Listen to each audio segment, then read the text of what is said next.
He was nobody, a maintenance worker with grease-stained hands and a daughter waiting at home. But when three armed men cornered a woman and a terrified child in a parking garage, Logan Hayes didn't calculate odds. He didn't hesitate. He moved, because some instincts don't retire, even when the man carrying them tries to. What he didn't know was that the woman he just saved was the same woman who destroyed his life 2 years ago. And what she didn't know was that saving her was only the beginning. If this story already has you hooked, hit that like button, drop your city in the comments so I can see how far this story has traveled, and stay with us until the very end. The parking garage on Meridian Avenue smelled the way all parking garages smell: oil and concrete, and the particular staleness of recycled air that never quite moved. Level 3. 11:14 p.m. on a Thursday in October. Logan Hayes was on his back under a support column junction box, with a flashlight clenched between his teeth and a screwdriver in one hand, rerouting a section of conduit that the building's previous maintenance crew had run so sloppily it had become a fire hazard. It was the kind of job that didn't make it onto anyone's schedule, the kind you found when you were already there doing something else, and your conscience wouldn't let you leave it. He'd been working for the Meridian Tower Property Management Company for 14 months. Low pay, flexible hours.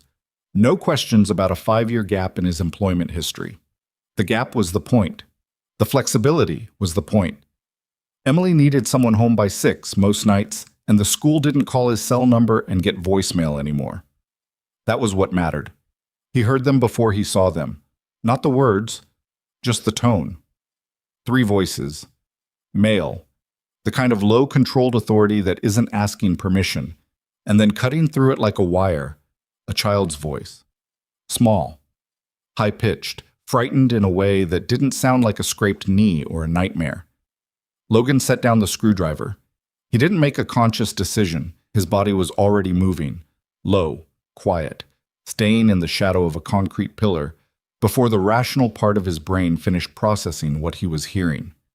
Old habits.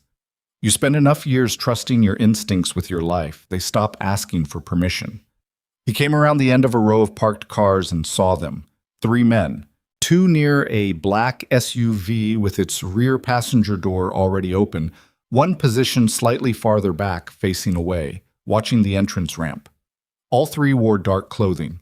2 had visible firearms, not drawn, but held in that practiced casual way that meant they would be in under a second. Professional. Not desperate amateurs. Professionals. The woman stood between the SUV and a concrete pillar, one hand gripping a child's arm so hard her knuckles were pale.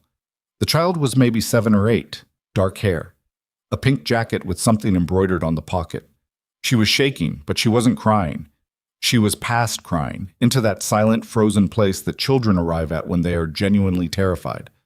The woman was trying to stay calm. Logan could see it. The set of her jaw, the controlled breathing, the way she was watching all 3 men simultaneously without letting her eyes fix on any one of them too long. She'd assessed the situation. She was looking for an opening that wasn't there. Logan had 7 seconds before the 3rd man, the one watching the ramp, completed his rotation back toward the vehicle. He didn't have anything useful on him. A flashlight. A multi-tool in his back pocket. A length of heavy-gauge electrical conduit he'd been carrying to the junction box. He picked up the conduit from where he'd set it against a pillar. The first man went down before anyone registered that something had changed. Logan hit him across the back of the skull with the conduit, measured, controlled, enough to drop without killing, and caught his gun hand as he fell, twisting the weapon free before the body hit the floor. The second man turned, already bringing his weapon up, and Logan closed the distance in 2 steps and drove his elbow into the man's nose. Cartilage cracked. The gun discharged once into the concrete wall, the sound enormous in the enclosed space, and then Logan had the man's wrist at an angle that left him no options, and he went down too. The 3rd man, the one watching the ramp, spun at the gunshot. Logan was already moving away from the second man's position. He came around the front of the SUV low and fast, and the 3rd man fired once and missed, and then Logan was inside his reach, and it was over. 12 seconds, total. He stood in the sudden silence with his pulse hammering in his ears and his hands shaking. They always shook afterward, even now, years removed from the work. That was the thing nobody told you about trained combat reflexes. The body executes and then presents the bill immediately after. The woman was staring at him. The child had her face pressed into the woman's hip, both arms wrapped around her waist, and the woman had one hand on the back of the girl's head, instinctively protective, but her eyes were fixed on Logan with an expression he couldn't quite read. Not relief. Not yet. Something more complicated than that. "Are you hurt?" Logan said. His voice came out rough. "No." The woman's voice was steadier than it had any right to be. "She's not hurt either. We need to move. There may be more outside." He was already checking the men on the floor. Zip ties from his tool belt, improvised but functional. "Is there somewhere you can—" "I have a car. Level 2. "Not anymore. They'll have someone on your vehicle." He glanced up at her. "Do you have a phone?" "They took it." "Okay." He thought for a moment. "Mine's in my truck. Level 4. We go up, not down." The woman looked at him for a moment, the kind of look that was doing math, running probability, making a fast and imperfect judgment call about whether the stranger who just knocked 3 armed men unconscious was someone she could trust. "All right," she said. "Check." He got them to his truck, an old gray F250 with a cracked dashboard and Emily's school backpack in the back seat and a parking permit from a school fundraiser still stuck to the rear window. Not exactly an extraction vehicle. He pulled out of the garage on the north side, the opposite direction from the entrance, lights off until they hit the street. "I need to call the police," the woman said. "You will. I need to get us 3 blocks from here first." He checked the mirrors.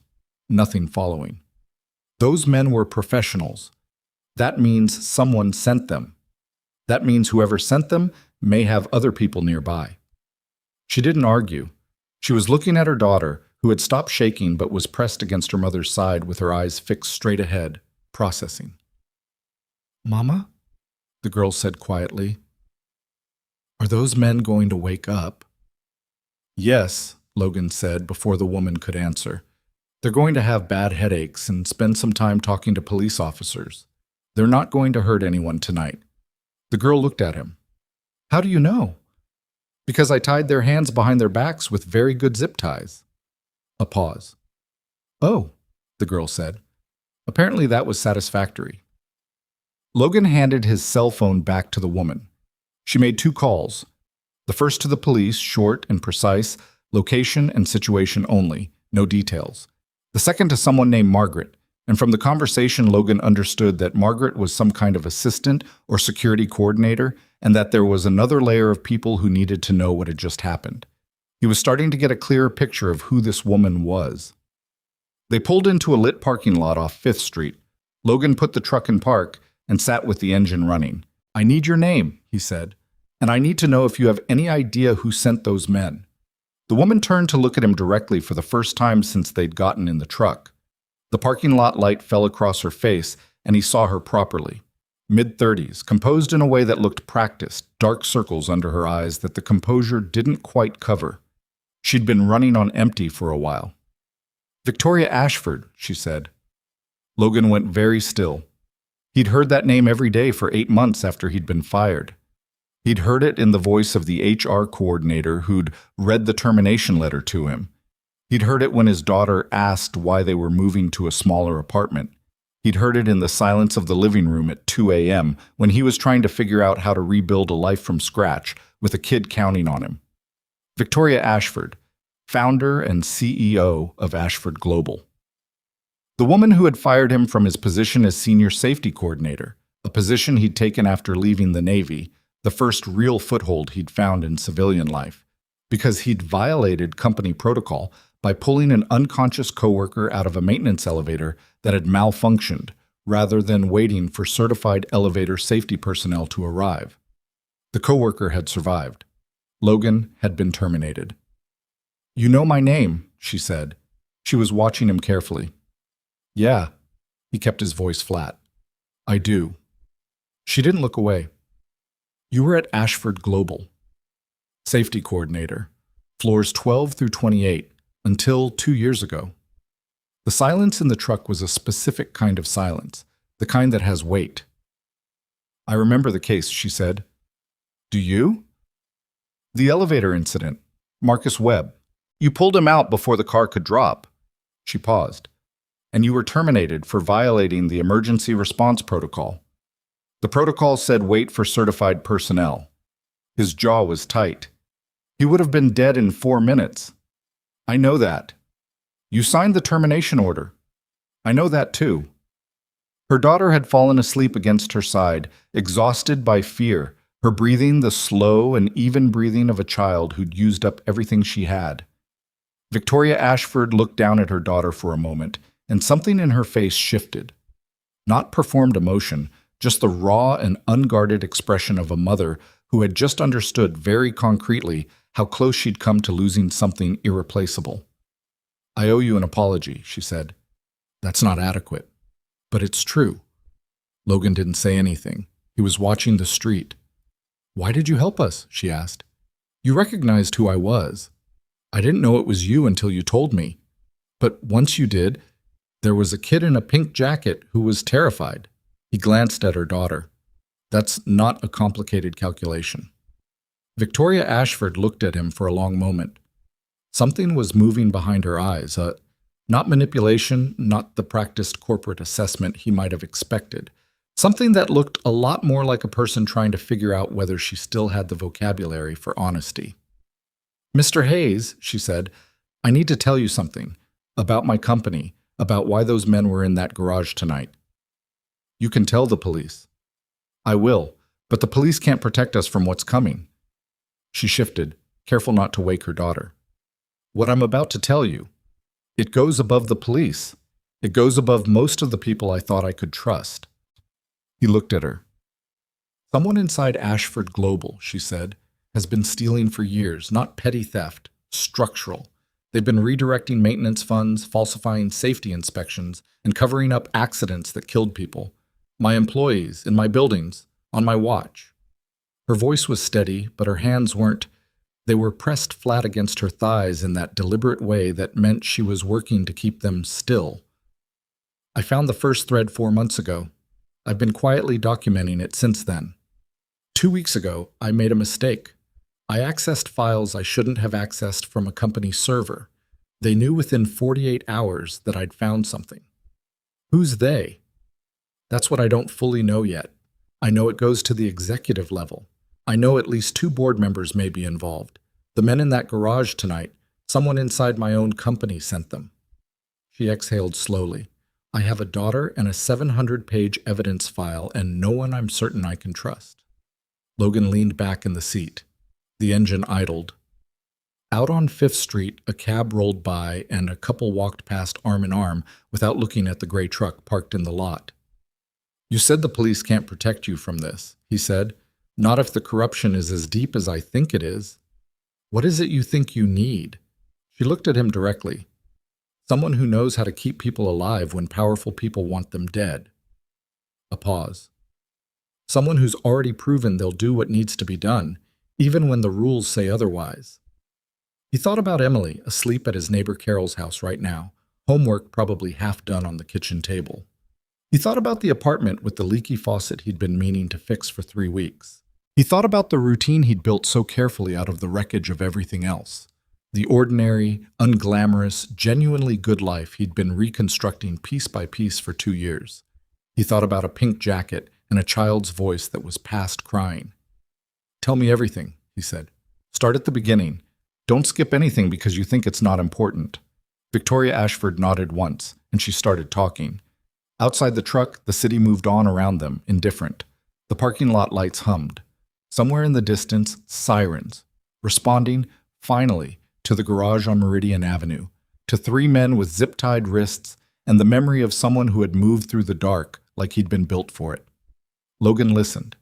And somewhere underneath the careful, reconstructed life of a maintenance technician and a single father, something old and trained and patient shifted back into alignment. Not with pleasure, not with eagerness, but with the quiet recognition of a man who understood, better than most, that the things worth protecting don't always wait for a convenient moment. They just need. And you either answer or you don't. Victoria talked for 40 minutes. Logan didn't interrupt. He'd learned that in the teams, let a source finish before you start pulling threads, because the thread you pull first shapes everything that comes after. He sat with the engine idling and the parking lot light coming through the windshield and listened to a woman describe the slow collapse of something she'd spent a decade building. It had started, she said, with an HVAC contractor invoice that didn't match the work order 4 months ago. A discrepancy of $11,000 on a routine maintenance contract for the Ashford Global Tower in the financial district. She'd flagged it herself during a late-night review of quarterly operational costs.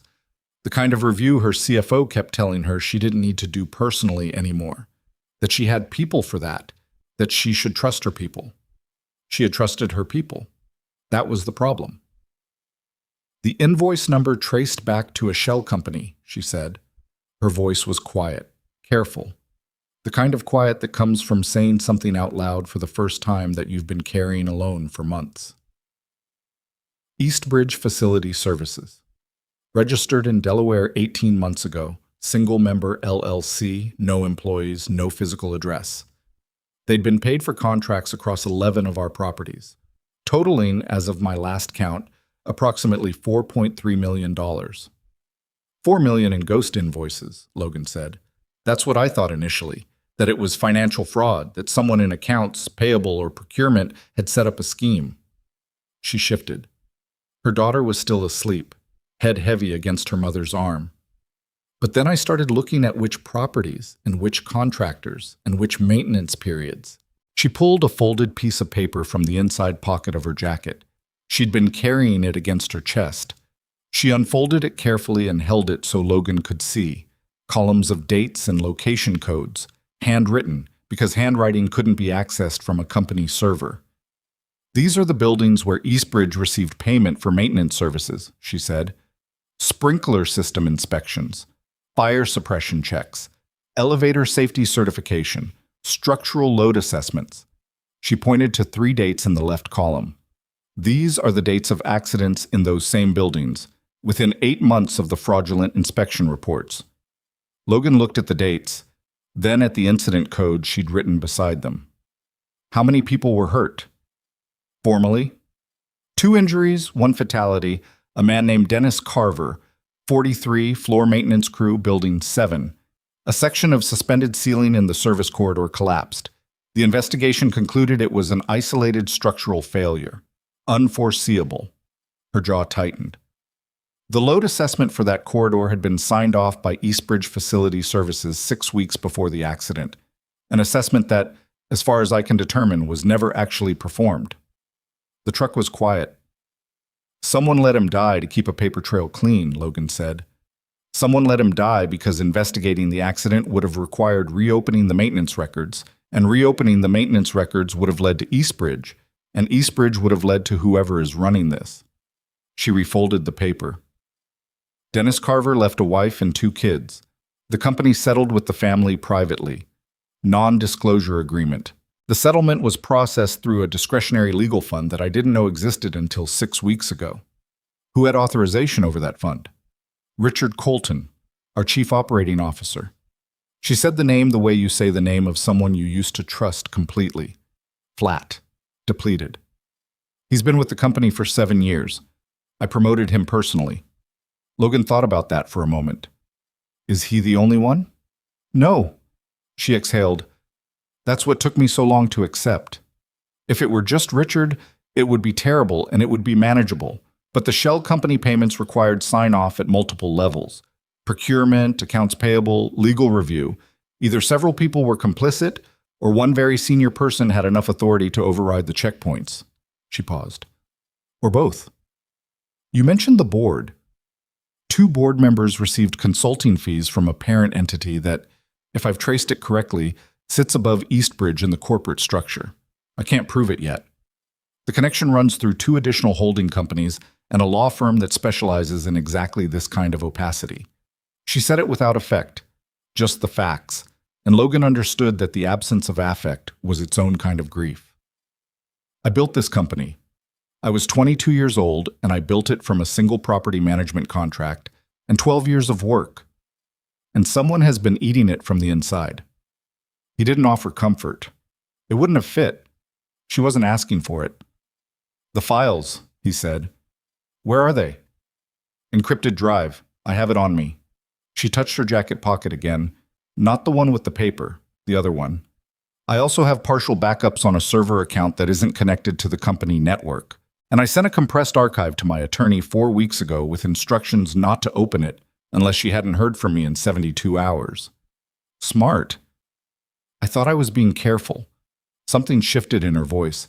Not self-pity, more like the specific exhaustion of a person who'd done everything right and found out it wasn't enough. I accessed the Eastbridge Incorporation records from a company server. I thought I was using a guest partition that wasn't logged. I was wrong. Within 2 days, I started noticing things. A car that appeared too consistently near my daughter's school. An email from Richard that asked very specific questions about my schedule for the coming week. And then 3 nights ago, someone broke into my home office. What did they take? Nothing I could identify, but my desk had been searched. They were careful, but not careful enough. She looked at him. Tonight wasn't random. They knew I was going to be in that garage. My calendar, my private calendar, had a reminder for the parking validation I use on late evenings in that building. Someone who had access to my personal accounts knew exactly where I'd be. Logan was quiet for a moment, running through it. Your phone, he said. They took it in the garage. Yes. Then you need to assume they have access to anything on it. Contacts, location history, communication logs, any number you've called in the last month. She nodded slowly. She'd already worked through that. He could see it. She'd had 4 months of working through things alone, building the habit of getting there before anyone else could walk her to it. He thought about Emily. I need to make a call, he said. He took his phone back and called Carol, his neighbor, 61 years old, retired school administrator, the woman who had become something like family in the last 2 years without either of them quite acknowledging it. Carol answered on the second ring. Logan, it's almost midnight. I know, I'm sorry. Is Emily okay? She's been asleep since 9:30. Logan, is everything all right? Something came up with work. Can she stay with you tonight? I'll explain tomorrow. A pause. Carol had known him long enough to understand that when he said something came up with work, he sometimes meant something that she didn't need the details of. She can stay as long as you need, she said. You be careful. Always. He ended the call. Victoria was watching him with an expression he couldn't fully categorize, something between curiosity and a recognition she wasn't ready to name. Your daughter? She said. Emily. She's 8. He put the phone down. She's safe. Something crossed Victoria's face. The men in the garage. If they know anything about me, they know about Sophie. She looked at her daughter. I can't go home. I can't go to any property I own or lease, and I can't go to anyone from my company. I know. He started the engine. I know somewhere we can go. He drove them to a storage unit facility on the east side of the city where he kept, among other things, a secondary go bag he'd maintained out of habit since leaving the Navy, the kind of habit that felt paranoid for years right up until the moment it didn't. Cash. A prepaid phone, a basic medical kit, a loaded Sig Sauer, and 2 extra magazines that were registered, licensed, and that he'd been hoping for 2 years he would never need again. He also kept, in a locked fireproof cabinet in the same unit, his operational files from his time in the teams. Not classified material, personal documentation, contact information, the kind of records a careful man maintains. He found what he was looking for in under 3 minutes. A phone number written in pencil on an index card, belonging to a man named Danny Reese, who had been Logan's closest friend for 6 years in the Navy and was now living somewhere in rural Virginia running a landscaping business and pretending, not very convincingly, to be a civilian. He didn't call Danny yet. He needed to understand the full shape of the problem first. They sat in the storage unit on folding chairs with Sophie asleep on a moving blanket in the corner, and Victoria laid out everything she had. Not just what she'd told him in the truck, the complete picture. She had 700 pages of documentation on an encrypted drive, organized into folders that showed the evolution of the fraud from its earliest detectable point to the present. Logan went through it methodically, the way he'd been trained to analyze intelligence, not looking for what confirmed what he already thought, but looking for what didn't fit. "This payment," he said, pointing to a transaction record on the screen. "February of last year. Eastbridge received $400,000 for a fire suppression overhaul at the warehouse complex in the Port District, but the overhaul was contracted to a legitimate firm. I see that here." He pointed to a second file. "2 contracts for the same work." "I noticed that too. The legitimate contractor performed the work. Eastbridge was paid for the inspection certification." So they weren't replacing the contractors. They were inserting themselves into the certification layer. He sat back. Whoever designed this understood how the regulatory paperwork flows. They knew exactly which documents to falsify and which to leave alone. This isn't someone who stumbled into corruption. This was designed. Richard Colton spent 3 years in regulatory compliance before he joined Ashford Global, Victoria said quietly. "Who brought him in?" A long pause. "I did." He didn't say anything to that. "I trusted his resume, his references. His work in the first 3 years was genuinely excellent." Her voice was careful, controlled, but underneath it was the specific pain of someone who had been made a fool of by their own judgment. "By the time the scheme was operational, he'd been with me long enough that I wasn't scrutinizing him the way I should have. He counted on that." "Yes, he did." Logan turned back to the files. He worked through them for another 2 hours. Victoria answering questions, pulling up supporting documents, occasionally correcting his interpretation of corporate finance structures he didn't have deep familiarity with. She knew her own company the way a surgeon knows anatomy, from the inside, and she was precise and unsentimental in the way she described it. At some point, Sophie woke up and asked for water, and Logan found a bottle in the go bag and handed it to her without ceremony, and the girl took it and looked at him with the specific assessment of a child deciding whether a person is safe. "Are you a soldier?" Sophie asked. "I used to be." "What are you now?" "I fix things," he said. "Buildings, mostly." She considered this. "Are you going to fix what's happening to us?" He looked at her for a moment. She was 7, maybe 8, and she'd asked the question the way children sometimes ask questions. Direct, without the social cushioning that adults add, cutting straight to the point. "I'm going to try," he said. She nodded and went back to the moving blanket and was asleep again in 4 minutes. Victoria watched this exchange with an expression she didn't try to moderate. "She doesn't do that with most people," she said. "Do what?" "Trust them that fast." He didn't respond to that. He turned back to the files. Tiet. The picture that emerged from the documentation wasn't just large. It was systematic in a way that made Logan's chest tighten, because systematic meant it had been running a long time, and running a long time meant there were very few people in the company who were completely clean without knowing it. The Eastbridge scheme was the center of it, but radiating outward from that center were smaller corruptions. Discretionary funds used for personal expenses, procurement decisions that favored vendors with no obvious connection to their bids, performance reviews that had been selectively inflated for people who might otherwise have asked inconvenient questions. "How many employees does Ashford Global have?" Logan asked. 4,700. He thought about that. Nearly 5,000 people who came to work every day in buildings whose safety records had been systematically falsified. 5,000 people who were trusting, without knowing they were trusting, that the systems around them worked the way they were supposed to. Dennis Carver had trusted that. "Victoria." He used her name for the first time, and she looked up. "How long ago did you say you started noticing something was wrong?" 4 months. "And how long do you estimate the scheme has been operational?"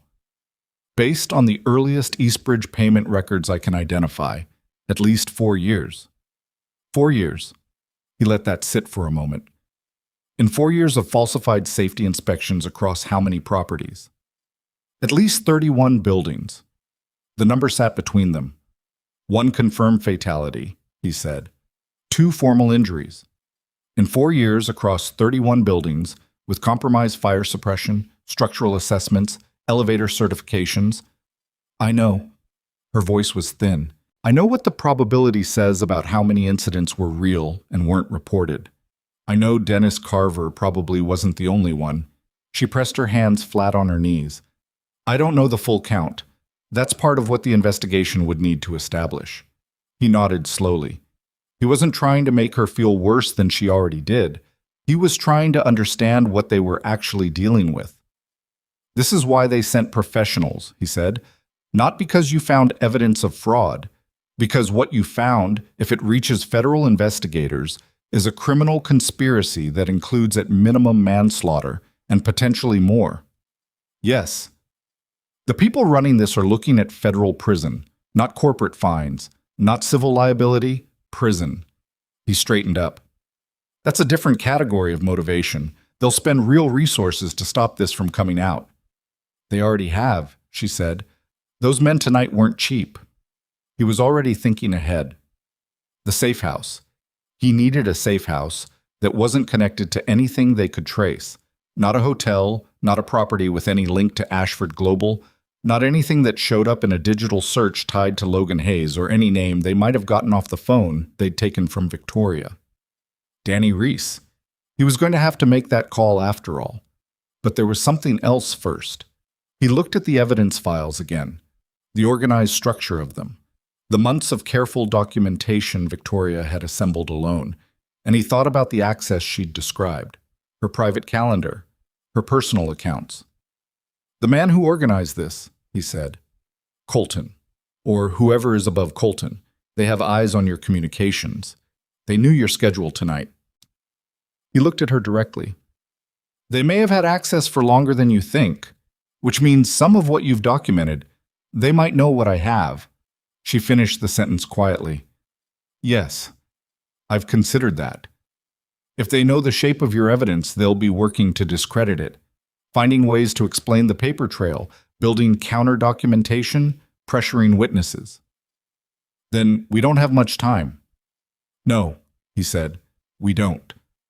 He picked up the prepaid phone and dialed Danny Reese's number from memory. It rang 4 times. He was about to accept that he'd be leaving a voicemail when the line connected and Danny's voice came through, rough with sleep and not particularly happy about it. Who is this? It's Hayes. A pause. The particular pause of a man recalibrating rapidly. Logan, it's 1 a.m. I know. I need a favor. Of course you do. Danny's voice shifted. Not softer exactly, but more awake. The tone of someone who recognized what a 1 a.m. call from this particular person meant. What kind of favor? The kind where I need a place that doesn't exist on paper for a few days. Your brother still has that lake house up in Creston County? He rents it out in summer. It's off-season. Can you reach him tonight? Another pause, longer. Danny Reese was working through it the way men trained the way they were trained work through things, fast and without the noise of emotion cluttering the analysis. How many people? 4. 2 adults, 2 kids. What are you in? Something that involves people who spend money on professionals. Wonderful. A short exhale. Give me 30 minutes. I'll call you back on this number. Thank you, Danny. Yeah. The line went quiet, but not before Logan heard Danny mutter something under his breath that sounded like couldn't just stay in the maintenance job. Victoria had been listening. Someone you trust? She said. Completely. She nodded. She didn't push further. She looked at Sophie sleeping in the corner, and then she looked at the encrypted drive in her hand, and then she looked at Logan in the way that people sometimes look at someone when they're deciding whether to say a thing they've been holding back. Why are you doing this? She said. And I don't mean the garage, I mean this. Right now, you could have dropped us with the police and gone home. Logan thought about it, not because the answer was complicated, but because he wanted to give her the honest one rather than the convenient one. Because those people in your buildings, the 4,700 people who showed up to work tomorrow not knowing their fire suppression systems were never properly inspected, they didn't do anything wrong. He looked at her steadily. And Dennis Carver's kids grew up without a father because someone decided the paperwork was more valuable than his life. He shrugged, a small and tired movement. I spent 6 years doing a job that was supposed to matter. Most of the time I couldn't tell if it did. This one I can tell. She held his gaze for a long moment. Whatever she was going to say didn't come, or she decided against it. She just nodded once. His phone rang. Danny, 32 minutes later. My brother says yes. He's leaving a key under the blue planter on the north porch. No names on the rental agreement. He'll say it's a cash booking from out of state. I'll pay him back. Don't worry about it. Logan, a brief pause. You need company up there?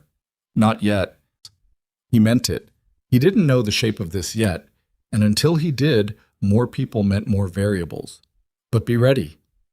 I'm always ready, Danny said, with a dryness that suggested being always ready was the one curse neither of them had ever managed to shake. Logan put down the phone and looked at Victoria. We leave in an hour. I need you to go through everything you have and identify the 5 most critical documents, the ones that would hold up in federal court with the least amount of supporting context, the ones a prosecutor could pick up cold and understand. She was already reaching for the drive. What are you going to do? I'm going to figure out who knows your route out of the city.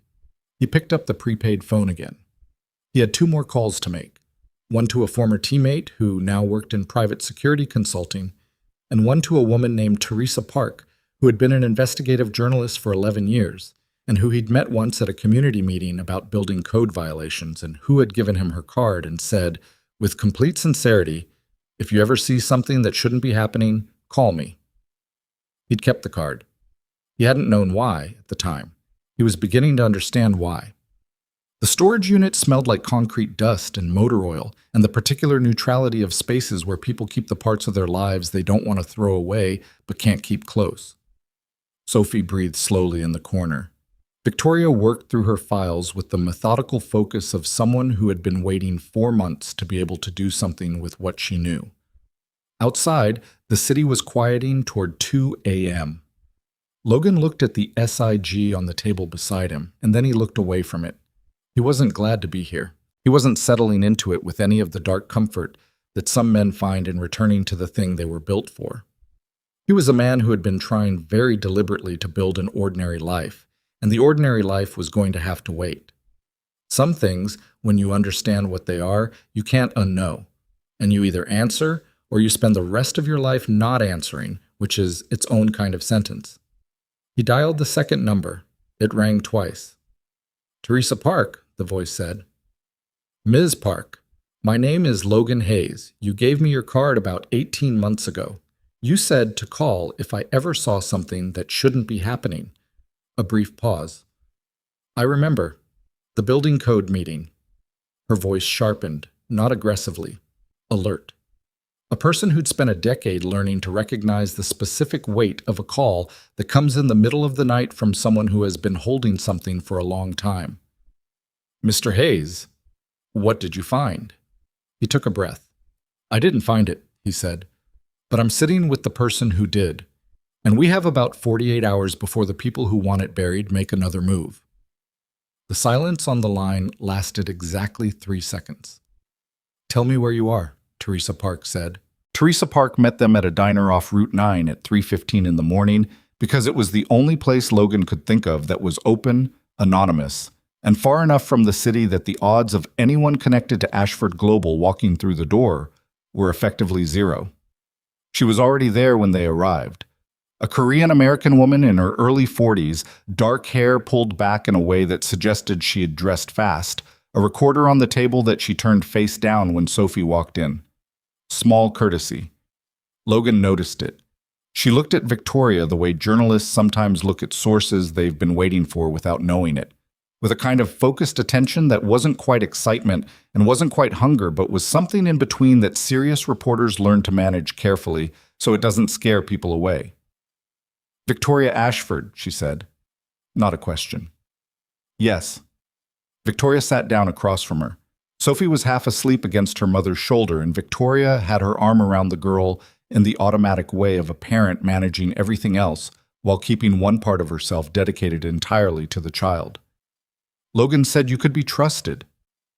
Logan's been right about 2 things since I've known him, Teresa said. This had better be one of them.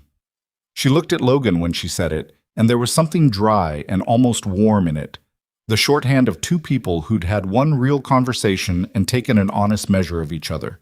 Logan sat down. We have limited time, and I need to explain the situation in the right order, so please don't ask questions until I'm done. Teresa turned her recorder face up. May I? Victoria looked at it for a moment. Not yet. When we're done, you can ask me whether you can. Teresa nodded and left it face down. Logan walked her through it. The garage, the documents, the Eastbridge structure, Colton, the board members, Dennis Carver.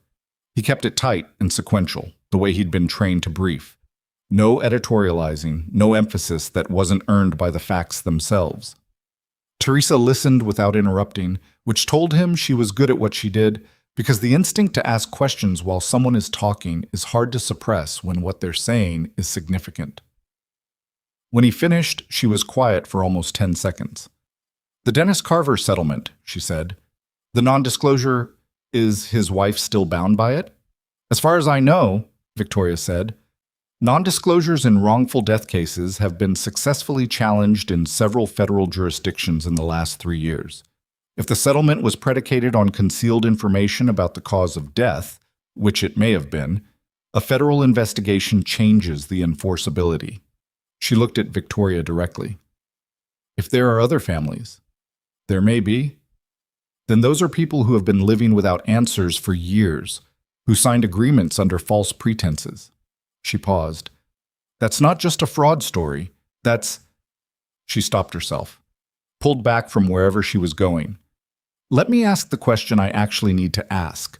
Why are you telling me this instead of going directly to federal investigators? We're going to federal investigators, Logan said. Tomorrow morning, if we can get there. But the evidence needs to survive the night first, and so do the people in this booth. Teresa looked at him steadily. You think they'll make another move? I think they sent professionals to a parking garage on less than 48 hours' notice. I think they have access to Victoria's private communications. And I think the window between now and when they realize the garage didn't work is closing. He met her eyes. If something happens to us before we reach investigators, someone outside the situation needs to know what we know and where the documentation is. A long pause. You're asking me to be a dead man's switch, Teresa said. I'm asking you to be a journalist, Logan said. Do with it what journalists do. She thought about it for a moment. Then she looked at Victoria. I want an exclusive when this is over. Full access. I want to tell the complete story, including Carver, including the families, including how the scheme operated and who ran it. If we get through this, Victoria said, you can have everything. Teresa nodded once. Then she reached into her bag and pulled out a legal pad. Then let's talk about the evidence structure. I need to understand what survives independently of the encrypted drive. They were on the road north by 4:30. Logan drove. Victoria sat in the passenger seat with the drive in her jacket pocket, and Sophie in the back seat under a blanket Logan had grabbed from the storage unit. The prepaid phone was in the cup holder. The SIG was under the seat. The drive to Creston County took 2 hours on rural roads that Logan chose deliberately. No toll plazas, no highway cameras, nothing that logged a vehicle signature. He knew this kind of route planning the way he knew how to reroute conduit wiring, from long practice that had become muscle memory. The skill set was different, but the underlying logic was the same. You look for the path that does what you need without announcing itself. Sophie woke up somewhere around the 90-minute mark, disoriented, and looked at the dark trees going past the window. Where are we? She said. Heading north, Logan told her. Going to a lake house. You'll be able to see the water when it gets light. She absorbed this with the resilient practicality of a child who had decided, somewhere in the last several hours, that this person was not going to hurt her. Is there a kitchen? Should be. Can we have eggs in the morning? If there are eggs... Okay, she said, and pulled the blanket back up and went to sleep again. Victoria exhaled beside him. It was a specific kind of exhale, the sound a person makes when they've been holding themselves together across an extended period, and something small and ordinary has temporarily punctured the effort. She adapts fast, Logan said. She's had to. Victoria was looking straight ahead at the dark road. Her father left when she was 3. It's been the two of us since then. She's learned to read situations quickly. He didn't push into that. They drove in silence for a while. You have a daughter, Victoria said eventually. It wasn't a question. Emily, 8 in November. What does she know about... Victoria gestured at the general situation. This. She knows I had to work late. He paused. She knows something came up. She's used to me not fully explaining things. I try not to make her carry what she doesn't need to. Is that possible? Not carrying things? He thought about that honestly. No, he said, not completely. But there's a difference between what kids carry because you're present and honest with them, and what they carry because they're filling in gaps you left. Victoria was quiet for a moment. I've been distracted for 4 months. She knows something is wrong. Another pause. She asked me last week if I was scared. I told her no. She turned to look at the dark road. That was the wrong answer. Probably, he said, not unkindly. What would you have said?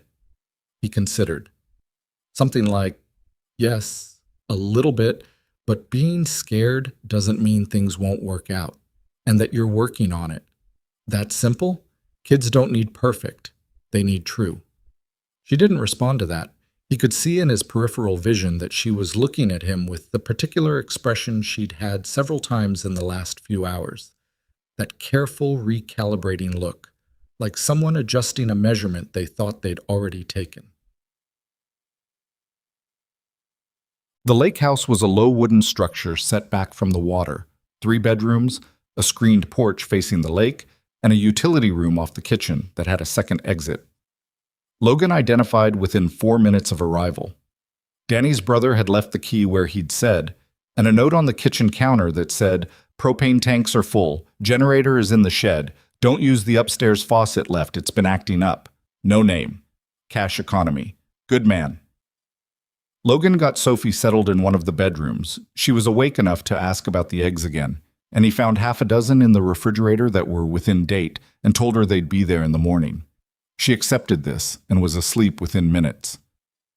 Victoria sat on the edge of the bed until the girl's breathing slowed and evened out, then came back to the kitchen where Logan was making coffee from a can of grounds he'd found in the cabinet. "I keep thinking about something you said in the garage," she said. She sat at the kitchen table. "You said it wasn't a complicated calculation. Helping us." "It wasn't. But it was for me, 2 years ago." She looked at her hands on the table. "Pulling Marcus Webb out of that elevator. You told the review board he would have died if you'd waited for certified personnel. I read the transcript. You were right. The independent assessment confirmed the elevator was structurally unsound, and the car dropped 4 minutes after you got him out." She paused. "And I still terminated you." He poured 2 mugs and set one in front of her without asking if she wanted it. "Why?" "Because the protocol exists for a reason. Because if I made an exception for one person who violated it, even with good results, I undermined the framework that..." She stopped. "That sounds exactly as hollow as it is." "It wasn't entirely wrong," he said. He sat across from her. "Protocols matter. You can't have a safety operation where everyone decides independently which rules apply to them. I understood that when I did it. I knew what I was risking. But you did it anyway. He was alive. He was in a box that was about to fall, and I was right there." He picked up his coffee. "I'd do it again." "I know." She looked at him steadily. "That's what the review board couldn't account for. The protocol is designed for situations where there's uncertainty about risk. What you assessed in that moment was a situation where waiting was the greater risk. The protocol didn't have a category for that. So you applied the one it did have." "Yes." A long pause. "I'm sorry, Logan. I've said that before tonight, I know. But I want to say it when I'm not in a parking garage and you're not holding a flashlight and there isn't a crisis making it easy to say." She looked at him directly. "I made the wrong call. A man who saved someone's life lost his job because of a decision I made, and I've known it was wrong for at least a year." He was quiet for a moment.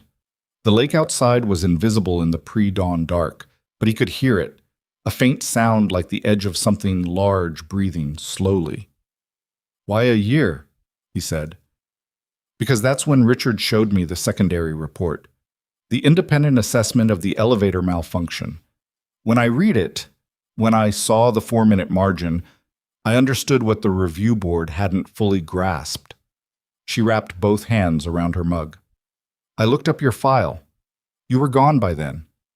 I told myself I'd find a way to address it. I told myself there would be a right moment. There's never a right moment for that kind of thing." "No," she said, "there isn't." They sat with that for a while. The coffee was bad, old grounds, mediocre machine, and neither of them mentioned it.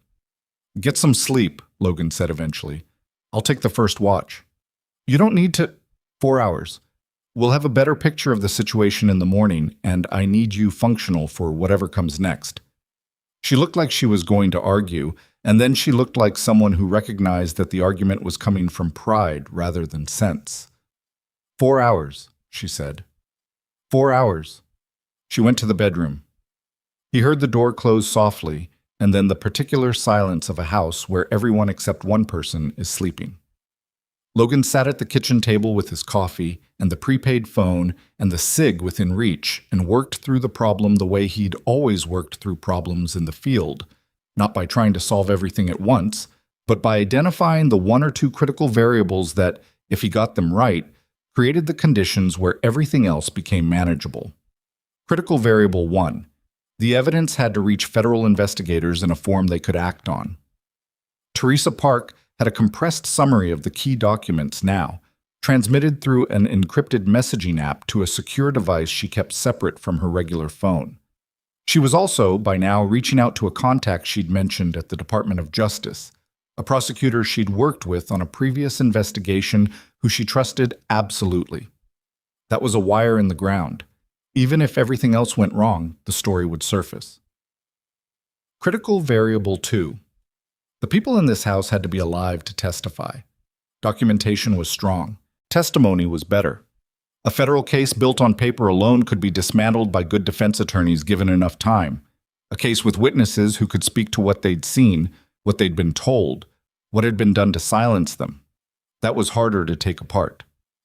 He was working through the access points of the Lake House property for the 3rd time when his phone buzzed. Danny Reese, texting from his own number, reached out to a contact. "Someone's been running vehicle queries on a gray F250 registered to Hayes, L tonight, DOT database. Whoever is looking for you is not being subtle." Logan stared at the text for a moment. Then he typed back, "How long ago?" Query was run at 2:47 a.m., about 4 hours ago. "They know the truck. If they have the plate, they can pull camera footage from toll systems. We didn't use tolls. Then you bought yourself some time. Not a lot." He thought fast. The truck was parked behind the house, not visible from the road, but if they'd pulled the plate and had resources, they could be running a search radius that included rental records, property databases, any connection between Logan Hayes and Creston County. His own name was clean. The lake house was Danny's brother's property, under a family LLC with no obvious connection to Logan. But clean wasn't the same as invisible, and the people running this had demonstrated they had access to the kind of database queries that weren't supposed to be available to private parties. He typed, "I need 2 people up here. Can you move?" The response came in under a minute, already packed. "Who else?" "Kelso, if he's reachable." A pause. Then, "Marcus Kelso just retired from Blackwater Consulting. He's in Tennessee." "I'll call him. Don't use cells. Use the app. I'm not an amateur, Hayes." He almost smiled at that. Almost. He woke Victoria at 6:15, not because the 4 hours were up, but because he heard a vehicle slow on the road above the property. He had the cig in his hand and was at the window before the sound registered consciously, and he watched through the curtain as a white pickup truck moved past without stopping. Farmer, probably. Wrong time of year for tourists? Still. He knocked on the bedroom door. "We need to move our timeline up." She came out in 90 seconds, fully dressed, which told him she'd either slept in her clothes or hadn't really slept at all. Her eyes were clear enough that he guessed the latter. "What happened?" "My truck's been flagged. They're running searches. We have maybe 6 hours before someone narrows down our location, unless if they're better resourced than I think." She absorbed this without visible panic, which he was starting to understand was simply how she processed bad information. Not by suppressing the fear, but by routing it directly into action. "What do we need to do?" "I need you to pull the 5 documents you identified last night and get them organized for transmission. I have a contact at a federal field office, not the main DOJ channel Teresa is working, a second track.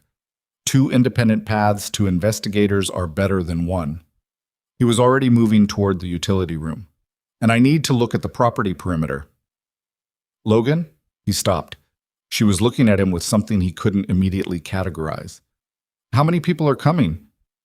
2, former teammates. I trust them." "Do they know what they're walking into?" "Danny does. Kelso will by the time he arrives." She nodded slowly. "I need you to know something," she said.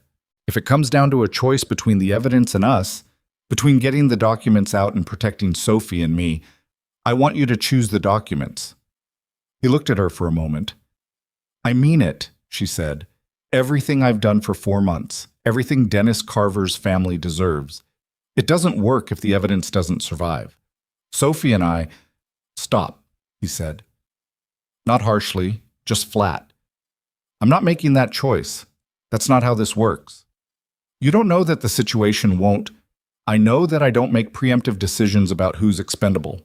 He met her eyes. "We get everyone out. That's the objective." She held his gaze for a moment longer than was comfortable. "All right," she said quietly. Danny Reese arrived at 11:40 in a gray sedan with Tennessee plates that Logan was reasonably sure had been rented under a false name. Danny had always had a facility for that kind of logistics that Logan had never asked too many questions about. He was 41, built like someone who'd stayed in the shape the Navy had put him in because it was too much trouble not to, and he assessed the lake house property with the same automatic sweep that Logan had done on arrival. Marcus Kelso pulled in 20 minutes later. Former Ranger, not SEAL. Logan had met him in a joint training environment, and they'd kept in contact because Kelso was one of the few people Logan had ever met who was genuinely better than his reputation, which in their line of work was unusual. He was 50, black, quiet in a way that wasn't unfriendly, but wasn't particularly open either, and he looked at the lake house and then at Logan and said, "Nice place to get killed." "I'm hoping to avoid that," Logan said. "Uh-huh." He looked past Logan to where Victoria was visible through the kitchen window, Sophie beside her at the table, drawing something on a piece of paper. "The CEO and her kid." "Yeah. And the evidence is the leverage." "The evidence is the point," Logan said. "The leverage is secondary." Kelso gave him a look that suggested he found this distinction either admirable or impractical, and didn't fully commit to either reading. The 3 of them walked the property together in the early afternoon, not talking much, the kind of functional silence that people who've operated in environments where unnecessary speech is a liability develop naturally. The lake house sat on 3 acres, water on the south, tree line on the north and east, a gravel access road on the west, single road in, decent tree cover. 3 exterior doors, 7 windows on the ground floor, a loft window that provided a sight line down the access road for about 400 meters.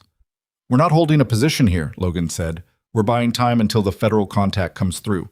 12 hours, maybe 16. "And if they find us before that," Danny said, "then we manage it." "How many do you think they'd send?"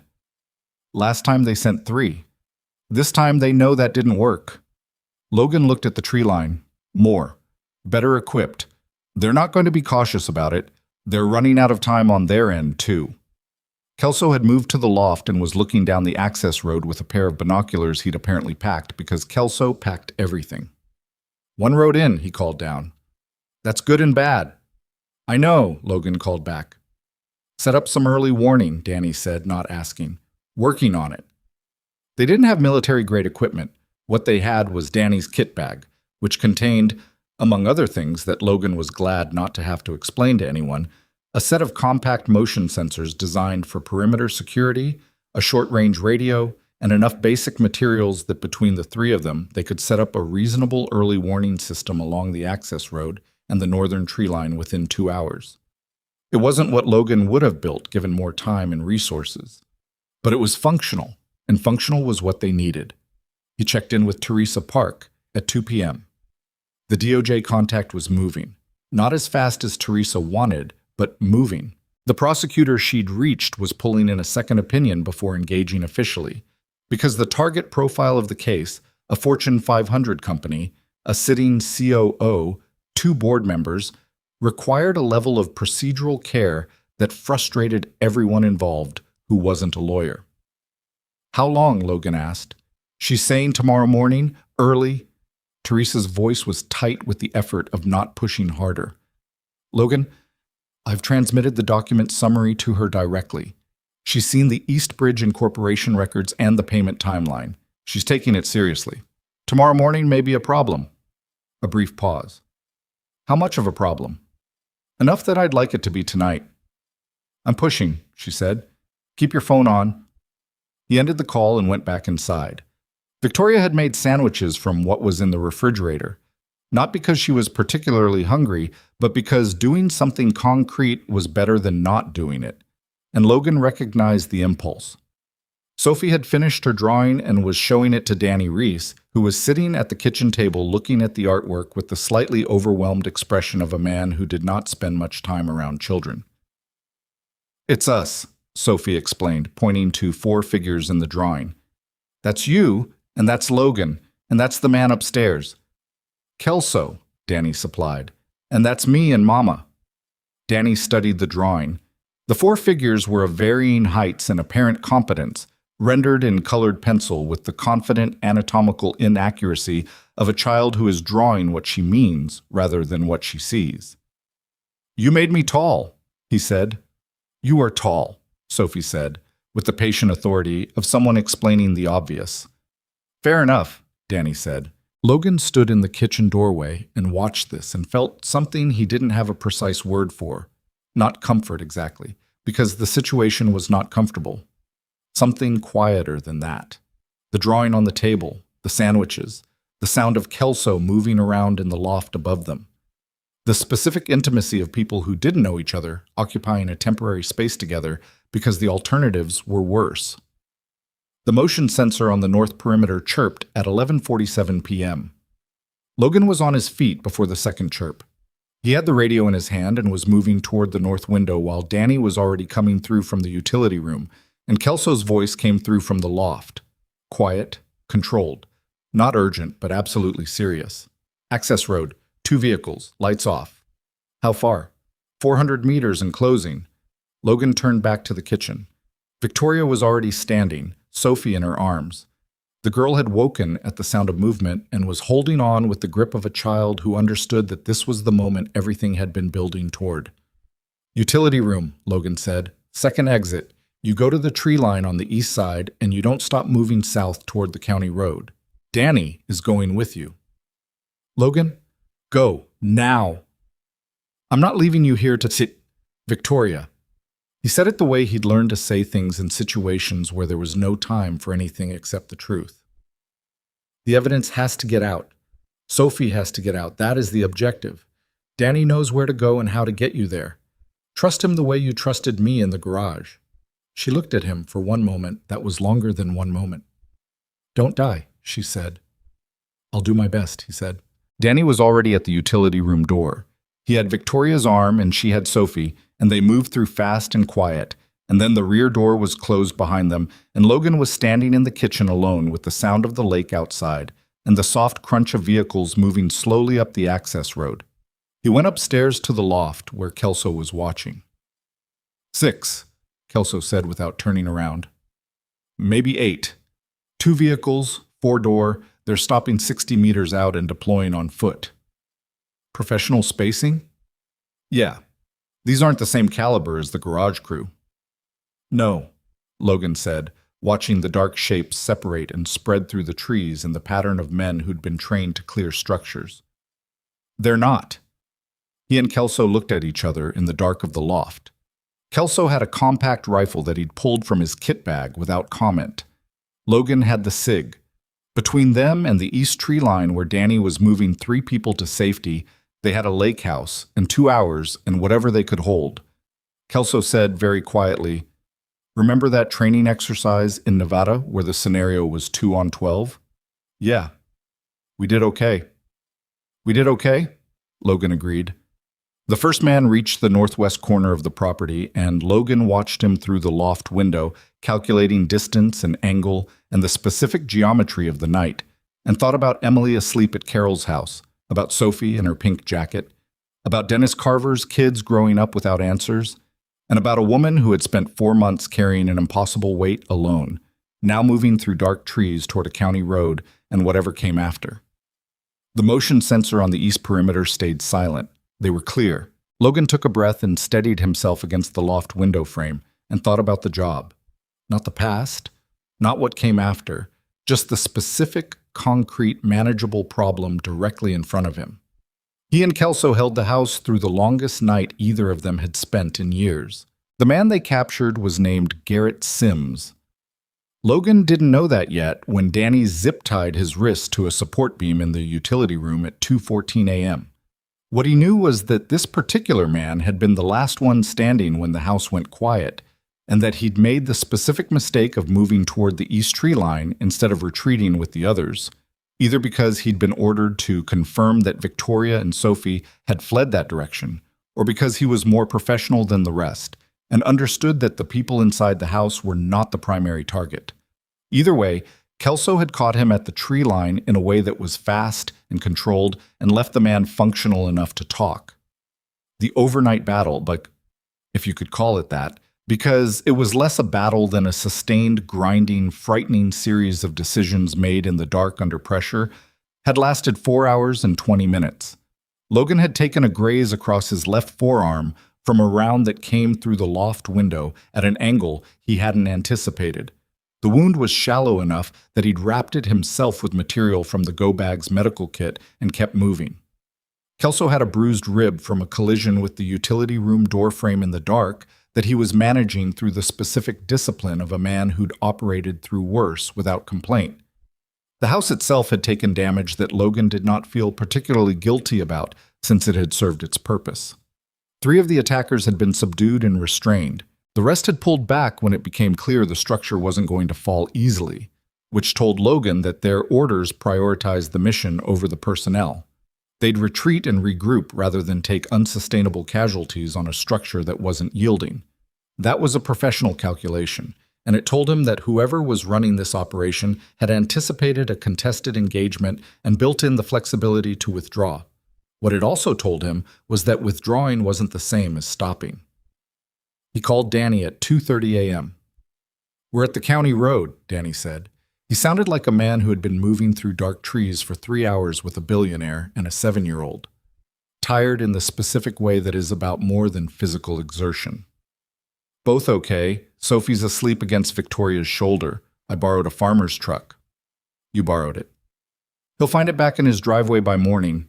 Did you hold?" "We held. We have 1 in custody who might talk. 3 others restrained for local law enforcement."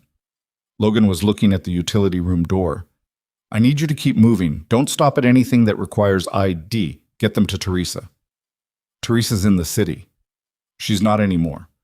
I called her an hour ago. She's driving north. She has the prosecutor with her." A brief silence. "The DOJ contact came through?" "Teresa pushed hard enough that the prosecutor drove up from the city herself. She wants to take Victoria's statement in person before anything moves formally." He paused. "She also wants to see the encrypted drive."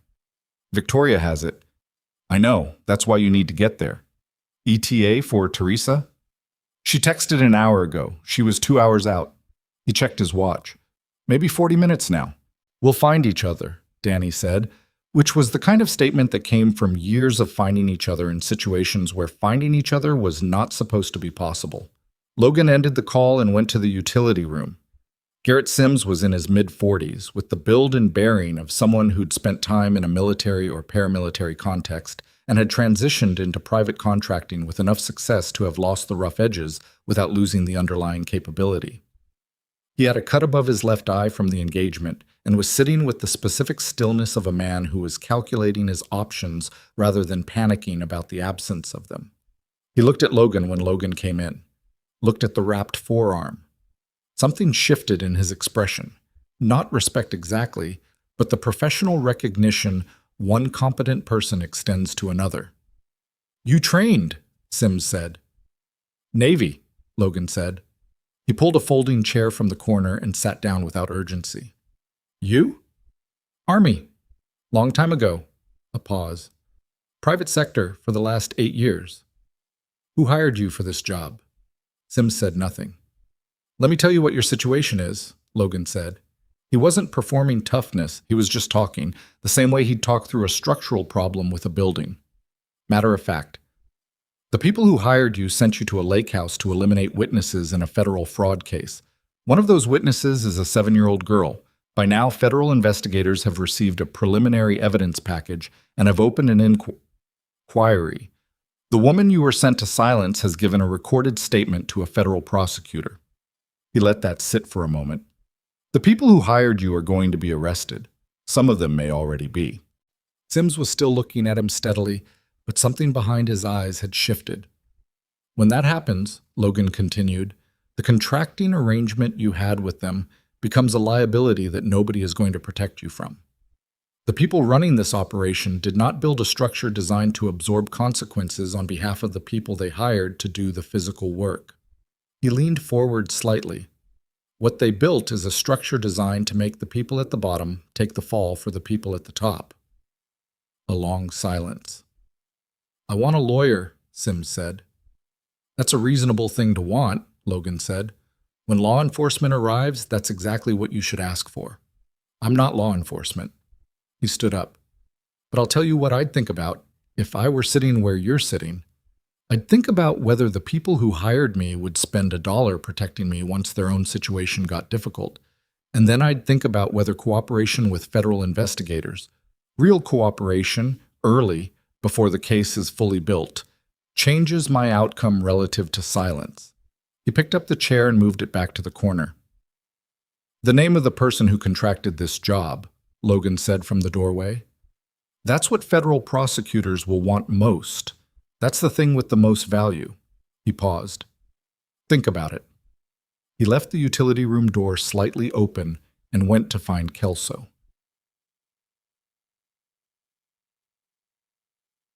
Kelso was on the porch with his hand pressed to his side and a cup of coffee from the kitchen, watching the water get light as the sky shifted from black to the dark gray that came before dawn.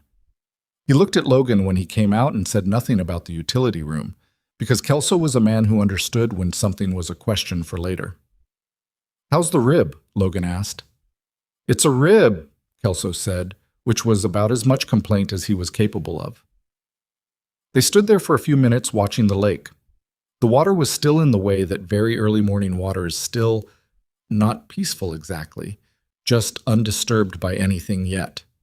"You think they'll send more?" Kelso said.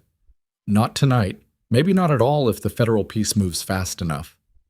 Logan looked at the eastern sky. The operation was always about speed.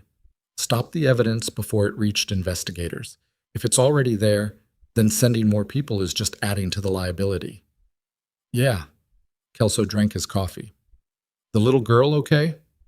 "Danny says she's asleep." "Good."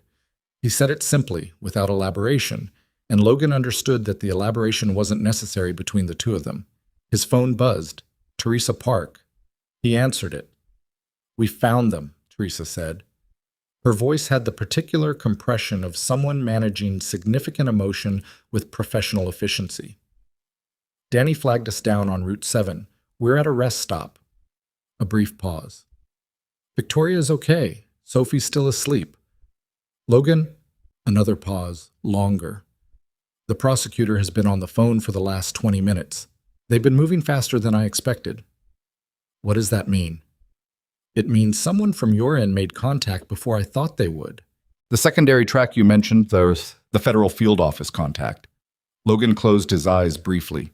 He'd called in a marker 2 days ago that he'd been holding for 3 years, a contact inside the white-collar crime division of the federal field office, a man named Phil Garrett, who'd once told Logan that if he ever found himself with solid evidence of corporate fraud and no clear path to get it heard, to call directly.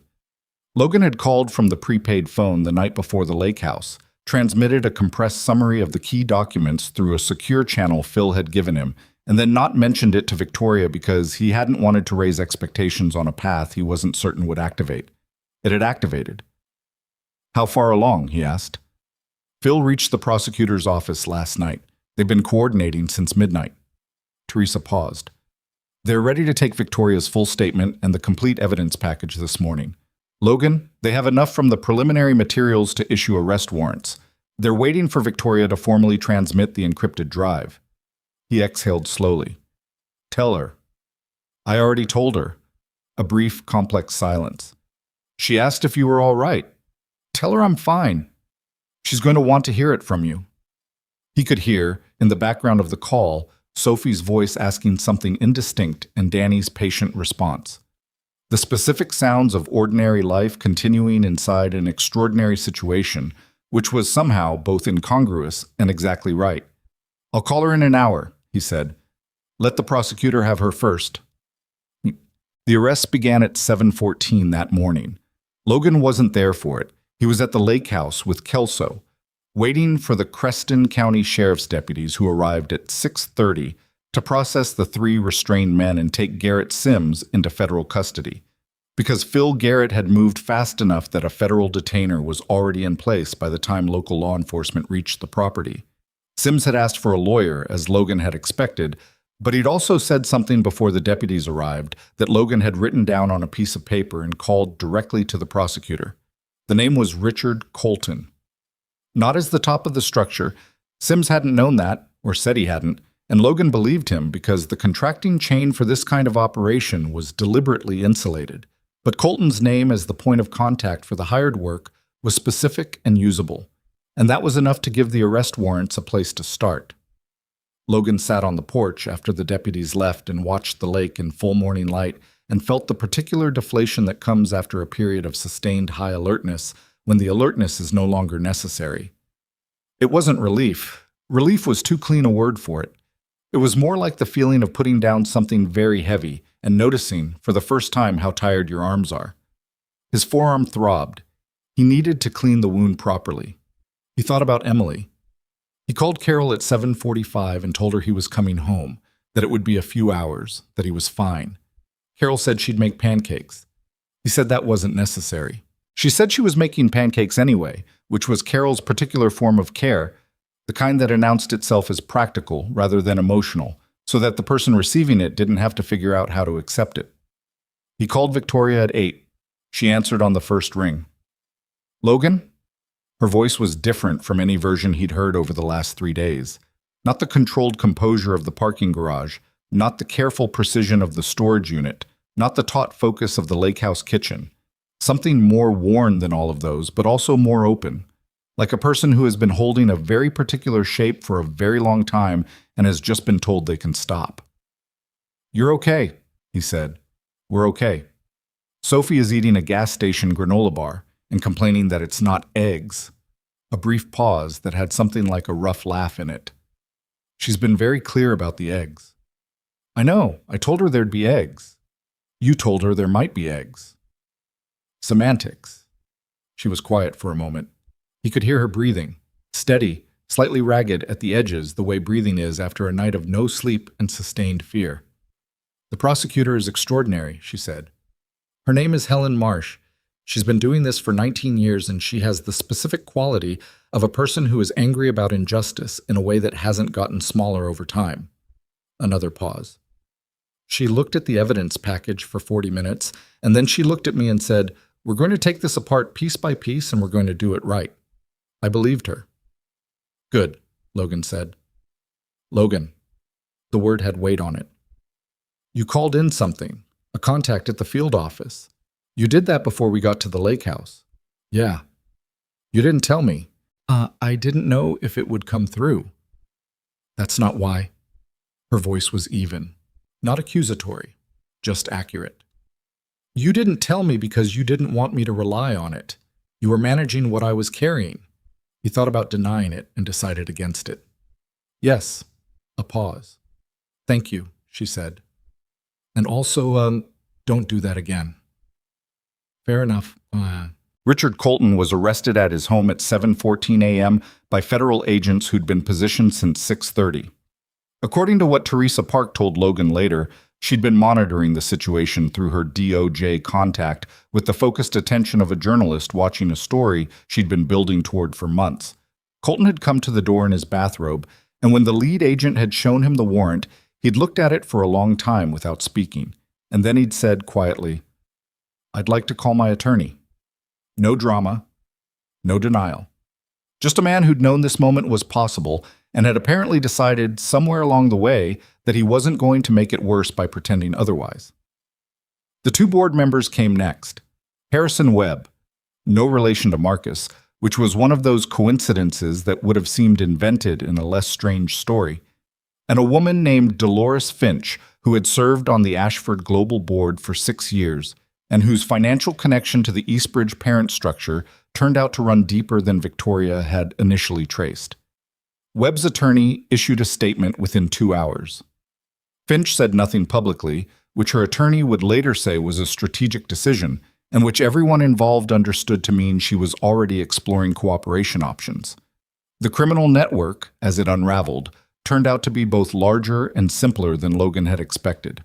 Larger, because the web of shell companies and discretionary funds had touched 34 properties and spanned 4.5 years.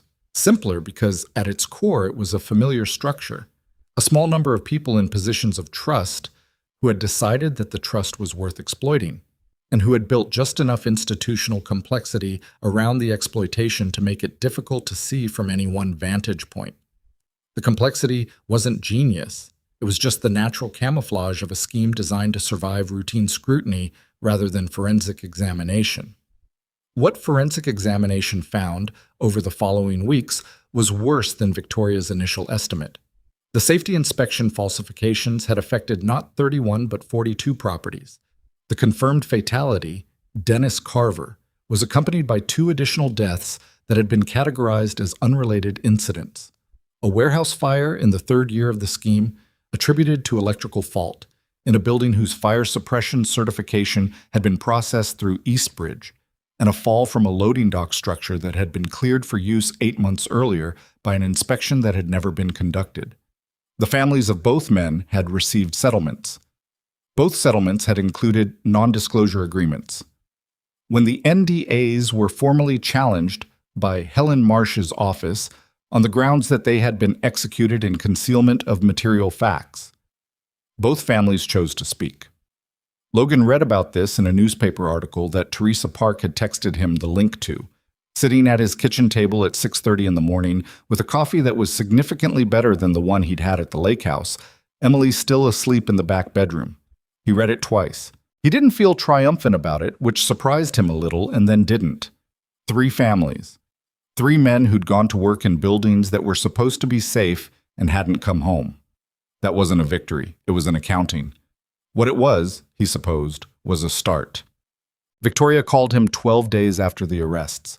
"I'm holding a press conference," she said, "tomorrow morning. I wanted to tell you before it happened."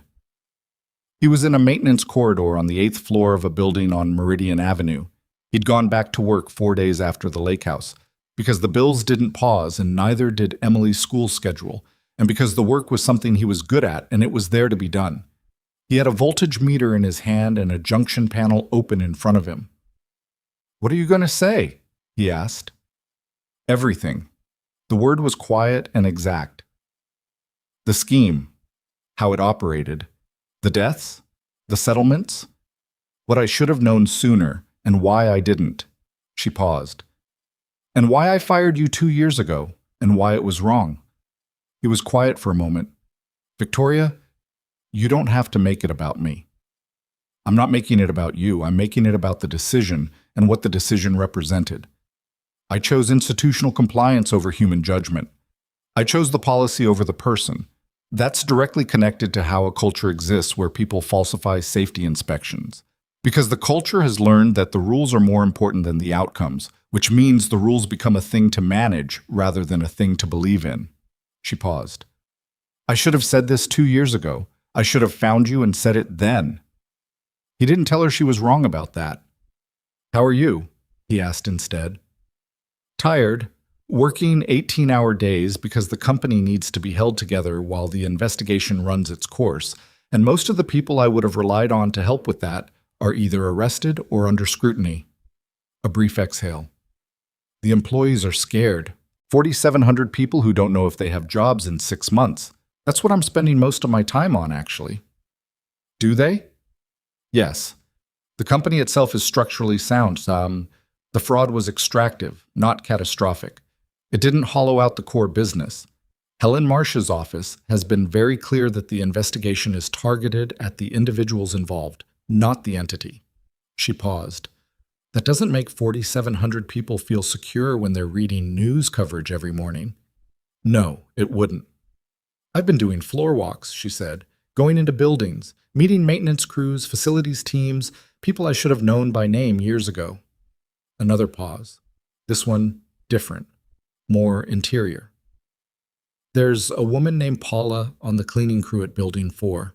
She's been with the company for 11 years. She told me yesterday that she'd had a bad feeling about the freight elevator for months, but hadn't known who to tell. Hadn't thought it was her place to say something. Her voice shifted. 11 years. She'd been doing her job and worrying about an elevator and thinking it wasn't her place to say something. Logan didn't say anything. That's what I'm trying to fix, Victoria said. Not the fraud. The prosecutors can handle the fraud. The thing underneath the fraud. The culture where Paula doesn't know it's her place to say something. He thought about that. That's harder than the fraud. Much harder. A brief silence.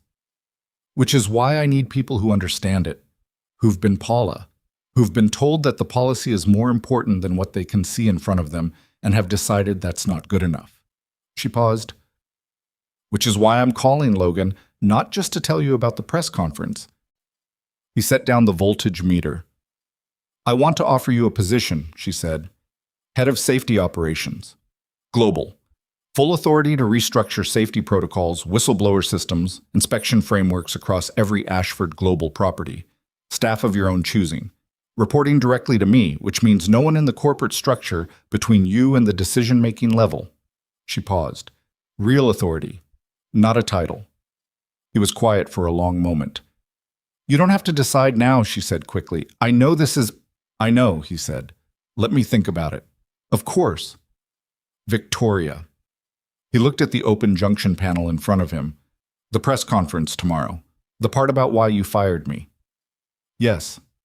Don't make it an apology performance. Don't make it something you're doing to demonstrate accountability. He said it carefully, because he meant it carefully. If you're going to say it because it's true and because you mean it.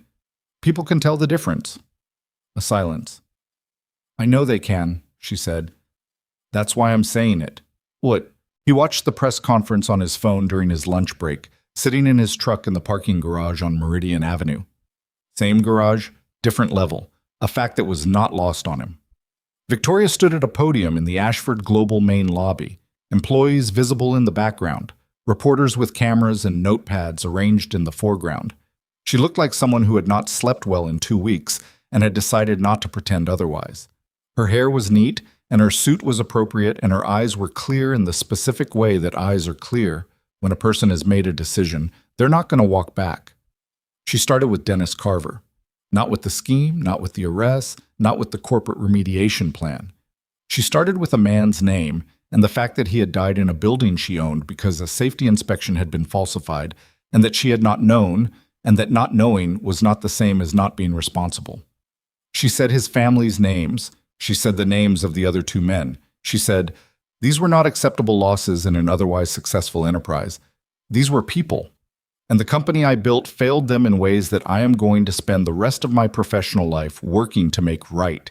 Understanding that making it right is not the same as undoing it, and that the families of Dennis Carver, Joseph Mallory, and Ray Thibodeau deserve better than corporate remediation plans. They deserve the truth, which is that the people they loved died because someone decided that money and convenience were worth more than their lives. A reporter asked about Logan Hayes. Victoria looked directly at the camera. 2 years ago, I terminated a safety coordinator named Logan Hayes for pulling an unconscious coworker out of a malfunctioning elevator. He was told he'd violated company protocol. He had. The protocol was wrong, and so was my decision to prioritize it over what he'd done. She paused. Logan Hayes saved a man's life by ignoring a rule that existed, on paper, to protect people, but which, in that moment, would have gotten someone killed if followed. I chose the rule. That was a failure of judgment on my part, and it took me too long to say so directly. She paused again. I'm saying it now. Logan's phone was very bright in the dim garage. Outside, on the level above, someone's car alarm went off briefly and then stopped. He sat there for a while after the press conference ended. He didn't have a clean feeling about it. He didn't think he was supposed to. What he felt was something more complicated, the recognition that 2 years of a particular kind of pain had just been publicly named and acknowledged, and that naming it didn't erase it, but that it changed the shape of it in some way he didn't have precise language for, made it less private, less exclusively his. He finished his lunch. He went back to the junction panel on the 8th floor. At 3 o'clock, his phone showed a text from a number he didn't have saved, which turned out to be Marcus Webb, the man he'd pulled from the elevator 2 years ago, who had apparently found Logan's number through some channel Logan didn't investigate. The text said, "I heard what she said today. I've wanted to reach out for 2 years but didn't know if you'd want to hear from me. I'm sorry for what happened to you. You saved my life and it cost you yours for a while. That's not something I've stopped thinking about." Logan read it twice. He typed back, "Glad you're okay." That's what mattered. He meant it. That was the strange thing. He meant it without qualification. Not because what had happened to him afterward hadn't been hard, because it had been very hard, but because the alternative to pulling Marcus Webb out of that elevator was a version of events where Marcus Webb was dead, and no version of Logan Hayes could have lived comfortably with that. Some calculations really weren't complicated. He put his phone in his pocket and went back to work. Emily had a school event at 5:30, something involving a science project about weather patterns that she'd been refining for 2 weeks and that Logan was fairly certain was better than she thought it was. He needed to be there. He needed to be there. That was the thing that hadn't changed through any of it. The parking garage, the storage unit, the lake house, the overnight that he and Kelso still didn't talk about in detail because some things didn't need reconstruction after the fact. Emily's school event at 5:30. The leaky faucet he still hadn't fixed. Carol's coffee on Saturday mornings. The small, particular, irreplaceable structure of a life that belonged to him and his daughter. He was still going to be a maintenance technician tomorrow morning, but he was also, very seriously, thinking about Victoria Ashford's offer. Because Paula on the cleaning crew in Building 4 had been worrying about an elevator for 11 months and hadn't known it was her place to say something. And somewhere in every one of 42 Ashford Global properties, there was someone like Paula doing their job carefully and quietly and trusting that the systems around them worked the way they were supposed to. Someone needed to make sure they did. Someone who understood, not from a policy manual, but from standing in a maintenance corridor making a decision in 4 minutes. What it meant when the rules and the right things stopped being the same. He put his tools away at 4:50 and drove to Emily's school. She was waiting by the front entrance with her science project, a hand-built barometer in a shoebox that she'd decorated with cloud stickers. And when she saw him, she held it up like evidence of something. "It works," she said. "I tested it this morning. The pressure changed and everything moved the way it was supposed to." "Of course it did," he said. "You didn't even look at it." "I don't need to. You built it." She gave him the particular look of a child who suspects she's being managed but can't quite identify the mechanism. Then she looked at him more carefully, at the wrapped forearm, which he'd told her was a scrape from a tool that slipped, which was technically adjacent to the truth. "Dad?" she said. "Yeah." "Are you okay?" He looked at his daughter, 8 years old in November, barometer in her hands, cloud stickers on the shoebox, the whole uncomplicated, honest weight of her attention on him. "Yeah," he said. "I'm okay." She studied him for another moment with the particular precision of a child who has learned to read the difference between fine and okay and actually okay. Then, apparently satisfied with what she found, she held out the shoebox. "Carry this," she said. "It's fragile." He took it carefully. They walked inside together. He took the job in January. Not because Victoria had asked twice, she hadn't. She'd made the offer once, clearly and without pressure, and then she'd waited. That was something Logan had noticed about her in the weeks following the arrests, the way she'd stopped managing outcomes. She'd spent years in a position where her judgment was the final word on most things, and that kind of authority, sustained long enough, has a tendency to turn into the habit of steering everything, conversations, people, decisions, toward conclusions you've already decided are correct. She was unlearning it visibly, imperfectly, in the way that real changes happen rather than performed ones. He'd spent 3 weeks thinking about the offer. He talked to Carol about it, which surprised him a little. He didn't usually talk through decisions with other people.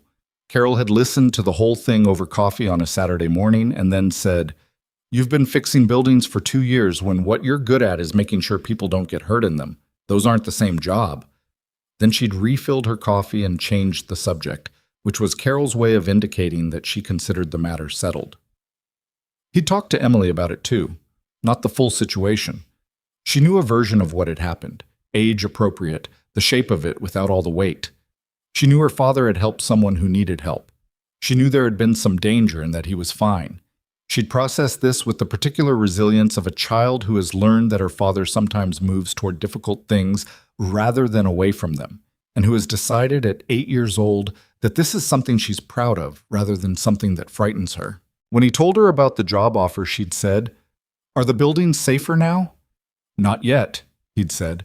"That's what the job is." She'd thought about this. "Then you should do it," she said, with the simplicity of someone for whom the conclusion was obvious. Then she'd gone back to the barometer she was now building a second version of, because the first one had worked, and she wanted to see if she could make it more accurate. He'd called Victoria on a Tuesday evening in January and told her yes.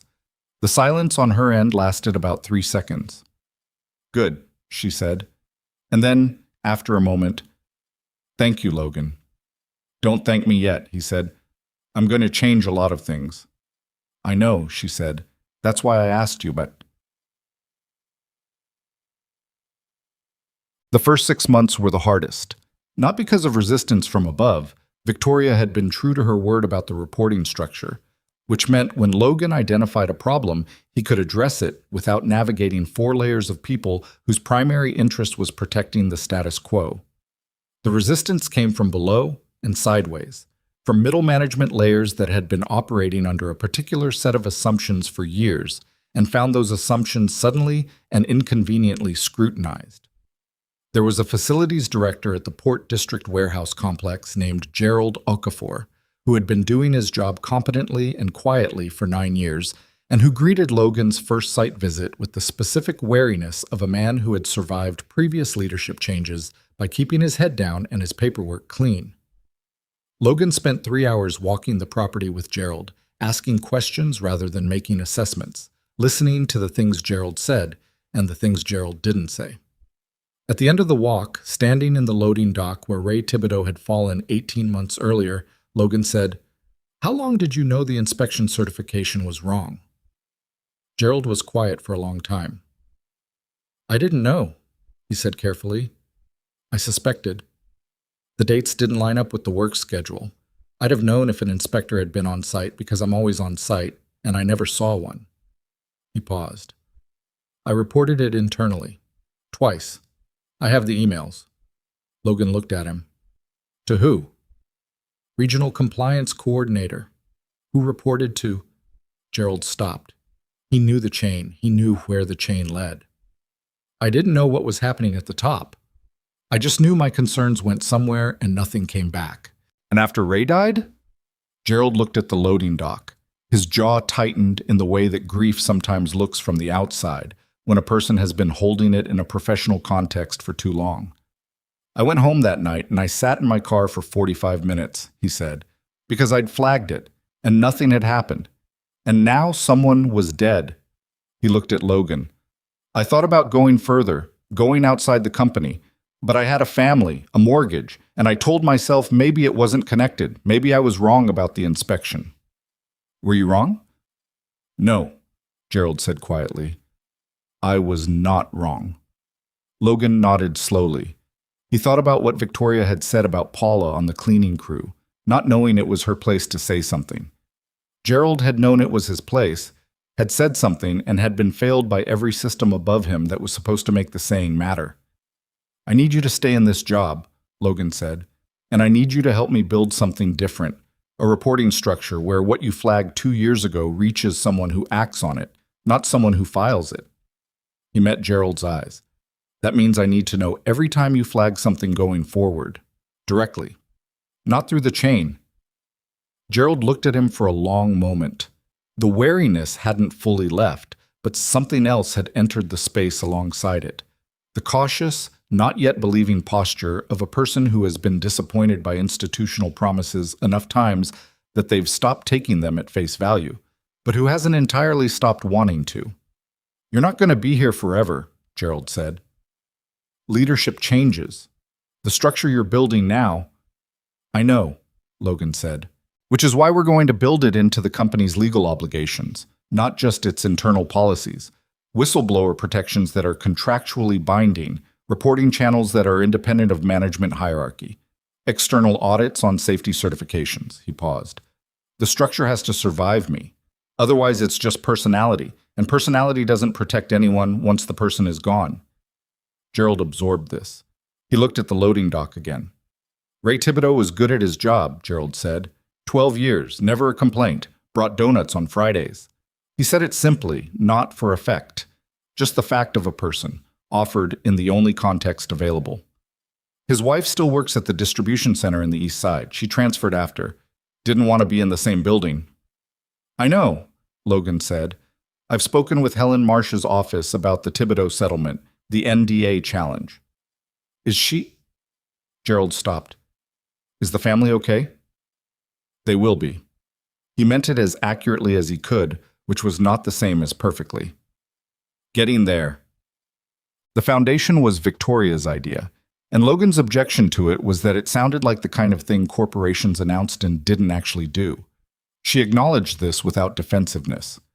"Which is why I want you to run it," she said. "Not chair it, not lend your name to it. Run it, hire the staff, set the criteria, decide what it funds and what it doesn't." They were in her office on the 23rd floor, a space that was less formal than Logan had expected, more worn. Her desk was covered in working documents rather than a curated surface.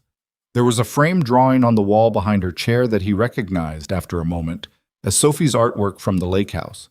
The 4 figures in colored pencil, roughly anatomized, with their varying heights.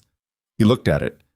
"She gave it to me the day after," Victoria said, noticing where he was looking. "She said she wanted to put it somewhere important." "She has good instincts," Logan said. "Terrifying instincts," Victoria said. But the way she said it was the way parents say things that secretly fill them with uncomplicated pride. He looked back at the foundation proposal on the table between them. The Carver Mallory Thibodeau Safety Foundation. She'd named it after the 3 men, which had been her first decision and the one Logan had least objection to. Funded by Ashford Global at a level that would make it independently operational within 2 years, with a mandate to provide safety audit services to small and mid-sized companies that couldn't afford the infrastructure to run them internally, and to fund legal support for workers who needed to report safety violations and lacked the resources to navigate the process alone. It was a good idea. He'd known it was a good idea from the first time she'd outlined it. His objection was the same objection he had to most good ideas that existed primarily on paper, that the execution was where everything real happened, and execution was hard, and he had not yet seen evidence that Victoria could do hard things in the sustained, unglamorous, daily way that hard things required rather than the high-intensity, crisis-driven way that she'd already demonstrated she could handle. He said as much. She looked at him steadily. "That's a fair concern." "I know it is."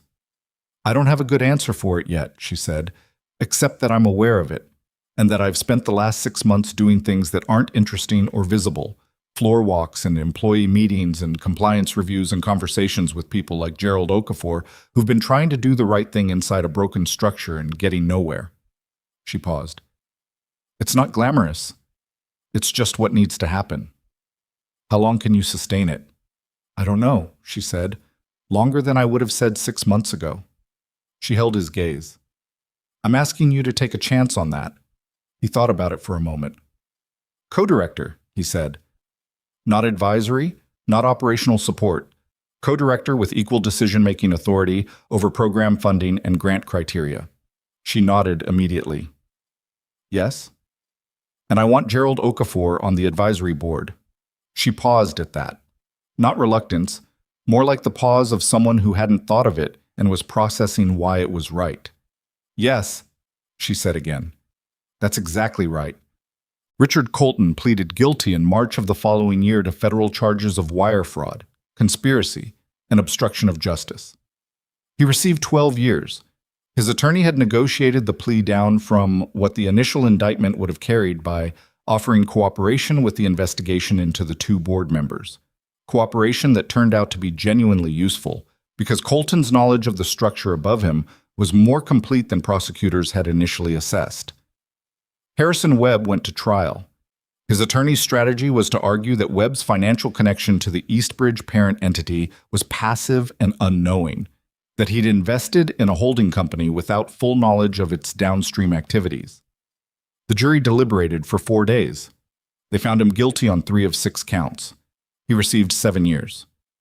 Dolores Finch cooperated early and completely, and her cooperation produced the one piece of the puzzle that had been missing: the original architect of the scheme, a man named Stuart Pace, who had been the CFO of Ashford Global for 2 years before departing to start a consulting firm, and who had designed the Eastbridge structure before leaving, essentially setting a time bomb inside the company's financial systems and then stepping back to collect the proceeds from a safe distance. Pace was arrested in his home in a suburb of another city entirely, living what his neighbors described as a very ordinary life. He'd been doing this, it turned out, for 14 years across 4 different companies. Ashford Global was the largest, but not the first. When Logan read about Stuart Pace's arrest and the scope of what investigators found, he sat with it for a while. He thought about the specific kind of person who looks at systems designed to protect people: safety inspections, financial oversight, regulatory compliance, and sees primarily the gaps where money can flow if you're careful enough and patient enough. He didn't have a clean psychological theory about what produced that kind of person. He just knew they existed, and that the best defense against them wasn't catching them after the fact, but building systems where the gaps didn't exist to begin with. That was the job. That was the whole job. Emily met Sophie at a company family day in June, one of Victoria's initiatives, bringing employees' families into the spaces where the employees worked, humanizing the buildings, which Logan privately thought was either a very good idea or the kind of thing that seemed like a good idea, and he decided to reserve judgment. The 2 girls met by the snack table, which was the most reliable location for the initiation of childhood relationships, and by the end of the afternoon they had determined that they both thought the same animated movie was overrated, that they both had opinions about the correct way to make a peanut butter sandwich, and that Sophie's school had a better art room but Emily's school had a better library, which they appeared to view as a roughly equitable trade. Logan watched this from across the room with the particular mixture of amusement and something softer that children produce in adults, when they demonstrate that human connection can be completely uncomplicated when the humans involved haven't yet accumulated enough history to make it otherwise.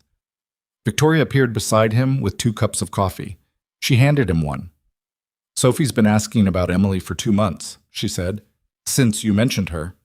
"Emily's been asking about Sophie since I described the granola bar complaint," he said. Victoria made a sound that was close to a laugh. "That'll be the thing she's remembered for." She was very committed to the eggs.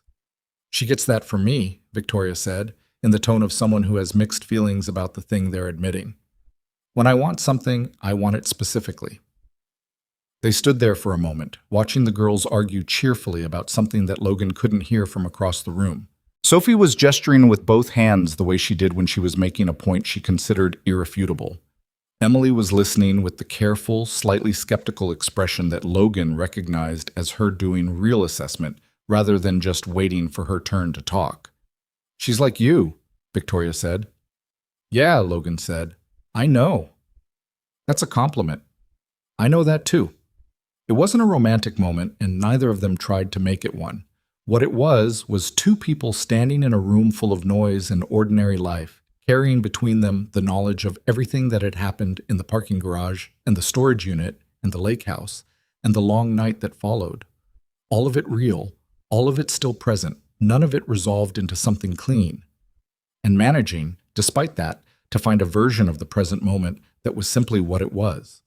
2 cups of coffee, 2 kids arguing about sandwiches, the late afternoon light coming through the windows of a building where the safety inspections were now conducted by a firm that Logan had personally vetted and whose certifications were independently audited every 6 months. Small things. True things. Oh, the foundation held its first grant cycle in September. 19 applications from small manufacturing companies, property management firms, and independent contractors who lacked the resources to implement the kind of safety infrastructure that larger companies took for granted. The review committee: Logan, Victoria, Gerald Okafor, a former OSHA compliance officer named Sandra Reeve that Logan had recruited, and Dennis Carver's widow, Patricia, who had agreed to serve after a conversation with Victoria that Logan had not been present for and about which Victoria had told him only that it had been long and honest, and had ended with Patricia saying she needed a week to think, funded 11 of the 19 in the first cycle. Patricia Carver attended the announcement. Logan hadn't known she was going to be there. He'd arrived early to review the room setup and found her already seated in the 3rd row, a woman in her early 50s with Dennis Carver's company photo visible on the lanyard she wore. An Ashford Global ID that she'd kept, which she later told Logan she wore to things like this because she felt it was important that Dennis be present in whatever form was available. He sat down next to her before the event started. "Mrs. Carver," he said. "Patricia," she said. She looked at him directly with eyes that had the quality of someone who had decided, at some point in the last 2 years, that she was done with soft landings and preferred the direct version of everything. "You're Logan Hayes." "Yes." "Victoria told me about you, about the parking garage." She was quiet for a moment. "She said you helped her because there was a child in a pink jacket who was scared." She looked at him. "That was it." "That was most of it," he said. "Dennis was like that," she said. "If something was wrong, and he was there, he'd do something about it. He couldn't not." She paused. "That's why he was in that corridor doing extra checks on a Friday afternoon when the ceiling came down. He'd noticed something the week before and it had been bothering him." Logan was quiet. "He didn't file a report," she said. "I used to be angry about that. Why didn't he file a report? But now—" She stopped. "Now I understand that filing a report felt like the kind of thing that might not go anywhere. And he was right there and something was wrong, so he went to look." She folded her hands in her lap. He was trying to fix it himself because he didn't trust that anyone else would. That sentence sat in the air between them for a moment. "That's what we're trying to change," Logan said. "I know," she said. "That's why I'm here." The foundation announcement happened. Grants were awarded. Names were spoken into the record. Dennis Carver, Joseph Mallory, Ray Thibodeau. Not as martyrs, not as symbols, but as specific people with specific names who had gone to work and not come home, and whose absence had shaped what this room was doing today. Logan spoke briefly. He wasn't a natural public speaker. He'd prepared what he was going to say and then abandoned most of it at the podium because the prepared version felt like something assembled rather than something true. What he said instead was approximately this: that most safety failures don't begin with malice. They begin with systems where the person closest to the problem doesn't feel like their voice reaches anywhere useful, where protocol becomes a substitute for judgment rather than a support for it, where the people doing the work, the maintenance crews and cleaning staff and facilities managers, are the ones most likely to see something wrong and the least likely to believe they have standing to say so. That fixing this isn't primarily about better regulations, though regulations matter. It's about building cultures where Patricia's husband would have filed the report, because he would have had reason to believe it meant something, where Gerald Okafor's emails would have been answered, where Paula on the cleaning crew would have known it was exactly her place to say something about that elevator. He said it plainly, without much oratory, and when he finished, the room was quiet for a moment in a way that felt like absorption rather than vacancy. Victoria spoke after him. She was better at it than he was, more practiced, more composed, though the composure was different from what it had been a year ago. Less like armor, more like something she'd chosen. She talked about what the company had done wrong and what it was trying to do differently, and she said Dennis Carver's name again, and Joseph Mallory's and Ray Thibodeau's, and she looked at Patricia when she said them. Patricia nodded once. Not forgiveness exactly. Not yet, maybe not ever in its entirety, but acknowledgement.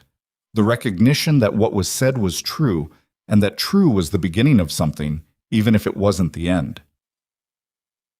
Bolt. Logan drove home that evening on roads he knew well now. 14 months in this job, the routes between buildings as familiar as the routes in the old neighborhood had been when he was a maintenance technician with a go bag and a storage unit and a life he was building piece by piece out of what was left. He thought about what had changed and what hadn't. Emily was 9 now, and she'd built a working radio receiver for a school science fair, which her teacher had described as advanced for her grade level, and which Emily had described as not that complicated once you understood the frequencies. She'd kept in touch with Sophie through a messaging app they'd been using for 3 months with the dedicated energy of children who have decided a friendship is worth the maintenance, which Logan thought was probably the most efficient description of any relationship worth having. He still lived in the same apartment. He'd fixed the faucet. He still had coffee with Carol on Saturday mornings. He still made Emily's lunches most days because the school cafeteria, in Emily's considered opinion, had unacceptable standards regarding grilled cheese. These things had not changed. What had changed was harder to articulate. Not dramatic. Not the kind of change that announces itself. More like the difference between living in a space you're not sure you're allowed to be in and living in one that you've actually chosen. He'd spent 2 years after leaving Ashford Global building an ordinary life with the slightly apologetic quality of someone who isn't sure they deserve the ordinary thing. The careful hours, the managed expectations, the practiced smallness. He didn't feel apologetic about his life anymore. He felt like it was his. He parked in front of his building and sat for a moment the way he sometimes did at the end of a day. Not to delay going in, but to hold the space between out and in for just a minute. The city was doing what cities do at evening, which is to say everything at once, indifferently. Someone was cooking something on a floor above, and the smell reached the street. A kid on a bike went past, going too fast. Carol's light was on across the hall and probably would be until 10 o'clock, which was when Carol watched the news and then turned everything off with a precision that Logan found obscurely comforting. He thought about Dennis Carver going back to that corridor on a Friday afternoon because something had been bothering him and he couldn't let it go. He thought about that simple, ordinary, profoundly human instinct. The inability to leave a wrong thing alone when you're right there and could do something. Not heroism, not strategy, just the specific discomfort of a person who has a conscience and is in proximity to a problem. He thought about a parking garage on a Thursday night in October, a length of electrical conduit, and a child in a pink jacket who was past crying. He thought about what Carol had said. You've been fixing buildings when what you're good at is making sure people don't get hurt in them. He thought about what Emily had said. Then you should do it. He thought about Patricia Carver in the third row with a company lanyard around her neck, because she wanted Dennis to be present in whatever form was available. He thought about Gerald Okafor standing at a loading dock and saying, I was not wrong with the exhausted, grieving precision of a man who'd known for 2 years what he wasn't allowed to say out loud. He thought about the difference between systems that exist on paper and systems that hold when a person like Gerald is standing in front of a problem at the end of a long week, trying to decide whether saying something will matter. That was what got built after. Not triumph, not restored glory, not a clean ending where the bad thing is over and the good thing begins. Just the daily, imperfect, necessary work of making something that might actually hold the next time, and the time after that, and the one after that. There's a version of this story that ends with the arrests and the press conference and the restored reputations, and in that version, everything is essentially resolved. The corruption has been named, the criminals have been charged, the woman who made the wrong call has acknowledged it, and the man who paid for that wrong call has been given back something approximating what he lost. But that's not where the story lives. The story lives in Gerald Okafor going to work on a Monday morning and knowing that if he flags something this time, it goes somewhere. It lives in Paula on the cleaning crew, understanding that her 11 years of showing up and paying attention make her voice exactly as relevant as anyone else's in the building. It lives in the 19 companies that applied for grants and the 11 that received them, and the people working in those buildings next year who'll never know that a Thursday night in a parking garage was part of what made their workplace safer.